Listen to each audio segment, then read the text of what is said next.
Detail చూస్తే భారత నౌకాదళ శక్తిని రక్షణ రంగంలో భారత్ కీలక ముందడుగు వేసింది. కోల్కతాలోని శ్యామప్రసాద్ ముఖర్జీ పోర్టులో పూర్తి స్వదేశీ పరిజ్ఞానంతో నిర్మించిన 3 నౌకలను ప్రధాని మోదీ ప్రారంభించి జాతికి అంకితం చేశారు.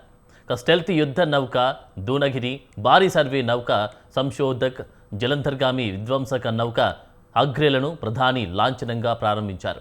ఈ 3 నౌకలు యుద్ధ, సర్వే, జలంతర్గామి నిరోధక కార్యకలాపాల్లో నౌకాదళ సామర్థ్యాన్ని గణనీయంగా పెంచనున్నాయి.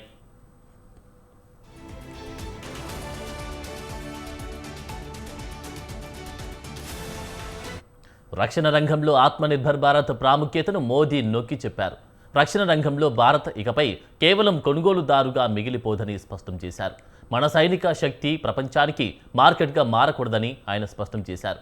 ఈ 3 నౌకలు భారత పరిశ్రమల ప్రతిభకు, ఇంజనీర్ల నైపుణ్యానికి, కార్మికుల కఠోర శ్రమకు నిదర్శనమని, ఇదే నవభారతానికి ఉన్న అతిపెద్ద బలమని ప్రధాని మోదీ అన్నారు.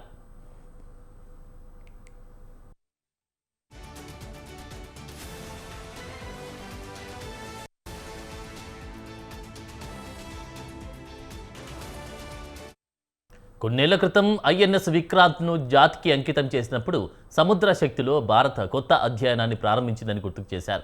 ఐఎన్ఎస్ విక్రాంత్ నుంచి నేటి వరకు సాగిన ఈ ప్రయాణం కేవలం కొత్త యుద్ధ నౌకలది మాత్రమే కాదని, పెరుగుతున్న భారత స్వావలంబన ప్రమాణం అని ఆయన అభివర్ణించారు. ఏ దేశానికైతే బలమైన సముద్ర శక్తి ఉంటుందో ఆ దేశానికి బలమైన ఆర్థిక, వ్యూహాత్మక ప్రభావం ఉంటుంది. ఈ వాస్తవాన్ని భారత్ బాగా అర్థం చేసుకొని అందుకు తగ్గట్టుగా సిద్ధమవుతుందని మోదీ తెలిపారు.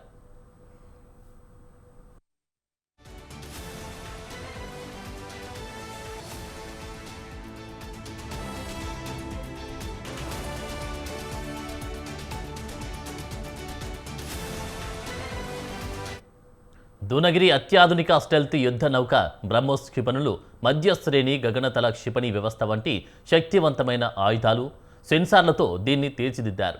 సుదీర్ఘ సముద్ర కార్యకలాపాలకు అనుగుణ బహుముఖ ఆధిపత్యం ప్రదర్శించేలా దీన్ని రూపొందించారు. సంశోధక్ ఒక భారీ సర్వే నౌక, తీర ప్రాంత, లోతైన సముద్ర జలాల్లో హైడ్రోగ్రాఫిక్ సర్వేలు నిర్వహించడానికి, రక్షణ, పౌర అవసరాల కోసం సముద్ర గర్భ డేటాను సేకరించడానికి ఇది ఉపయోగపడుతుంది. Autonomous under water vehicles, remotely operated vehicles వంటి అధునాతన వ్యవస్థలు ఇందులో ఉన్నాయి.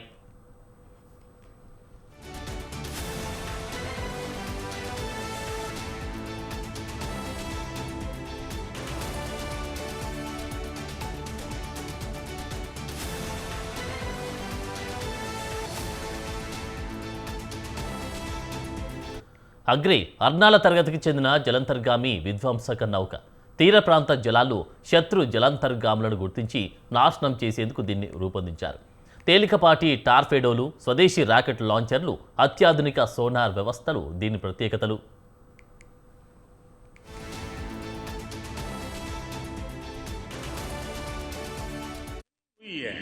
उनके निर्माण में 200 से अधिक एमएसएमईज ने योगदान दिया है. हम कल्पना कर सकते हैं कि कितनी बड़ी संख्या में इन 200 एमएसएमईज में, इन लघु उद्योगों में रोजगार पैदा हुआ होगा.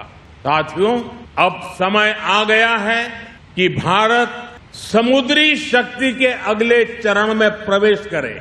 इसलिए भारत ने शिप बिल्डिंग के क्षेत्र के लिए एक नई दृष्टि के साथ आगे बढ़ना शुरू किया है. हाल के वर्षों में अनेक पॉलिसी रिफॉर्म्स किए गए हैं.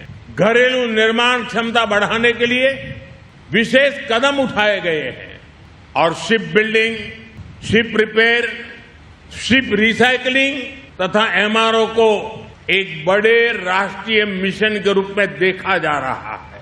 साथियों, शिपिंग सेक्टर के लिए 70,000 करोड़ रुपए का जो प्रोत्साहन पैकेज घोषित किया गया है, वह केवल एक आर्थिक निर्णय नहीं है, वह भारत के समुद्री भविष्य में निवेश है.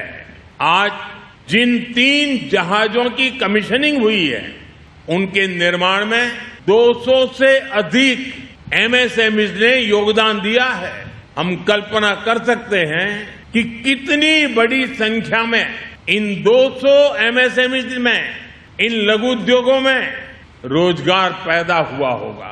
साथियों, अब समय आ गया है कि भारत समुद्री शक्ति के अगले चरण में प्रवेश करे।